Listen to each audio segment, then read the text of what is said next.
Good morning and thanks for getting up with us. I'm Ashley Grams in for Drew Carney this morning. And I'm China Green. Let's go right over to Rod Hill for a look at weather. Yeah, dry start to our day. Not generally as chilly as it was 24 hours ago. We are still looking at these low centers offshore. One is fading.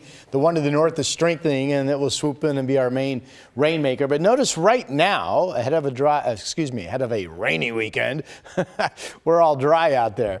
Here are the temperatures. 44 in Portland again. Some of you are in the 30s. Salem and Kaiser, you folks have slipped into the upper 30s this morning. All dry through the 5 o'clock hour, and we should get a good bit of sunshine as well.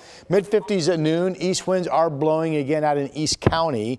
62 at 5 p.m. and then showers coming eventually this evening. Here's Chris. Rod, let's take it out of Wilsonville. This is a live look at I-5 near Ellickson Road. For some perspective at home, the headlights over there on the left-hand side of your screen, that's the northbound commute, and you can see we are still rolling right along on that side of town. We'll switch gears and take you to Wood Village, Interstate 84. That's the eastbound drive with the headlights there. That looks pretty good.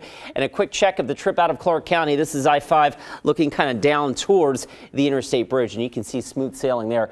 Ladies, so far, no major freeway trouble out there just yet.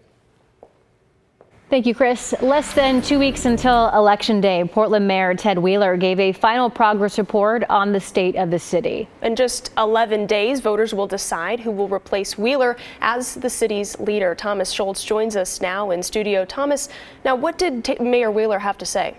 Yeah, well, Ashley and China, he says over his 8 years as mayor, there were things that went well and things that went poorly across the Rose City as Portland faced unprecedented challenges during his mayoral stint. From COVID to months of riots and civil unrest to record homelessness and crime. We leaned in to these challenges. I like to think of it as a judo maneuver. We saw an opportunity to pivot and improve our services to the community. Now Chamber President Andrew Hone says he appreciates where the city is now, even though Portland still has a ways to go. It's not perfect, but there is steady progress. There are more people on our streets. It feels safer. There's less litter. There's less crime. There's big announcements like the WNBA. And possibly the MLB. Wheeler says next week he'll ask council to approve a resolution committing the city to partnering with the Portland Diamond Project. He says sports teams can bring billions of dollars to Portland. Now, Wheeler is the first mayor since Vera Katz 20 years ago to serve more than one term as Portland city leader. Guys. Thank you, Thomas. And today, President Joe Biden will be in Arizona, expected to make a formal apology for the country's role in forcing indigenous children into boarding schools. Over a 150-year period, it's estimated 18,000 Native children were taken from their families and forced to assimilate in these schools. The apology stems from a recently completed investigation launched in 2021 that found at least 973 Native American children died in these schools. This will be the first public apology from a sitting U.S. president in response to a federal policy that damaged tribal communities. Meanwhile, Vice President Kamala Harris and former President Donald Trump are on the campaign trail. Today, Harris will be in Houston, Texas, campaigning with Beyonce, and Trump will sit down with an interview with Joe Rogan. The 15-year-old suspect accused of killing almost his entire family in Falls City, Washington, has been charged in the murders, and he will be arraigned in court today. The suspect, who we aren't naming because he's a minor, is facing an aggravated murder charge each for his parents and 3 siblings, plus an attempted murder charge for his 11-year-old sister who survived the attack. Our sister station in Seattle shows us what was in the indictment and what it revealed about the day of the attack. But we do want to warn you here, the details are disturbing. Parents Mark and Sarah Humiston died along with 3 children, 13-year-old Benjamin, 9-year-old Joshua, and 7-year-old Catherine. On Monday, the King County Sheriff's Office received the 911 call from the Falls City House. The 15-year-old suspect allegedly told the dispatcher his brother, quote, just shot my whole family and committed suicide too. Investigators said the gun was in Benjamin's hand, but it appeared he was shot from more than a few feet away. We are not naming the suspect because he's being charged as a juvenile. A neighbor told 911 dispatchers an 11-year-old girl came to their door saying her 15-year-old brother shot and killed the rest of her family. That girl later told investigators that her brother shot her too in the neck and hand, but she held her breath and played dead. She said she saw her family's bodies in the hallway and saw her brother checking each body. She waited for him to leave, then escaped through a window in her room. Court documents revealed the suspect was the only child in the home who had access to the lockbox where his father kept his Glock handgun, which he's now accused of using to kill his family. When deputies arrived at the home, court documents say the evidence led to the arrest of the 15-year-old for shooting and killing his parents and siblings.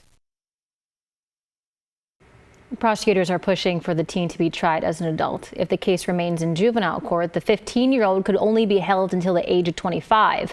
If this were moved to adult court, the guidelines for being tried as an adult say he could be released after 25 years.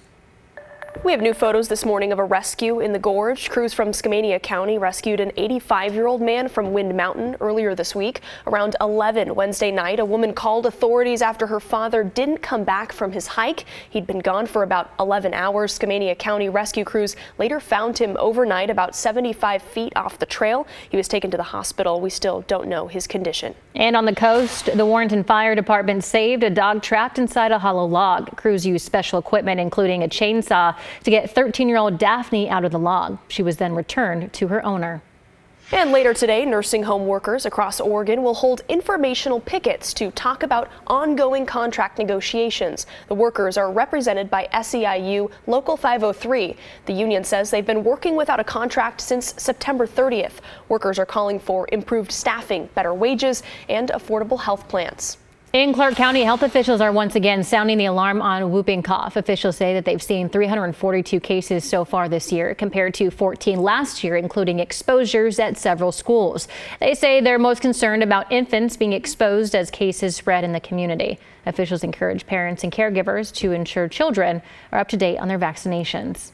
And the voters have spoken. Epic Aircraft's E1000GX is officially the coolest thing made in Oregon. Epic Aircraft is a plane manufacturer based in Bend. The contest was started last year by the nonprofit Oregon Business and Industry. It's a bracket-style competition that lets Oregonians nominate and vote for their favorite Oregon-made products. The winner of the competition gets bragging rights for the entire year. The top speed is 375 miles per hour.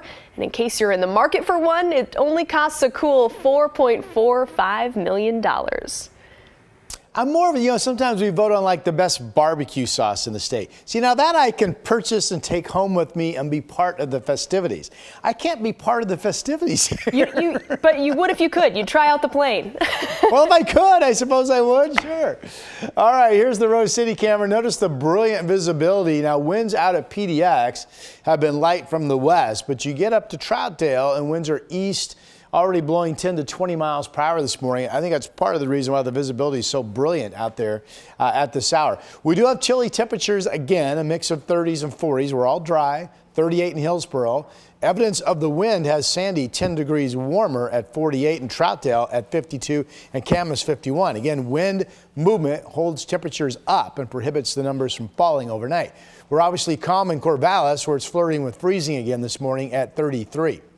Here's Rosie, appropriately dressed for the weekend to come with some rain and breezy conditions, breezy especially on Sunday. Rosie's our KGW dog of the day. Use the hashtag, post on your social media channels. We will find your photo and your dog will become our dog of the day. This morning it's Rosie. It is a dry day today in terms of morning and afternoon through 6 p.m. Sunshine, low 50s out east.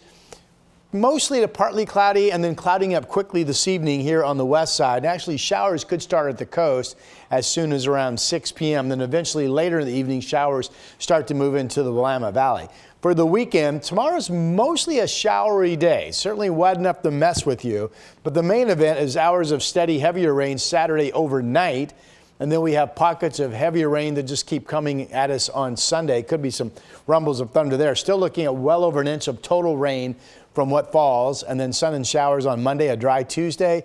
Another system brings us some rain on Wednesday, and that is your forecast for now.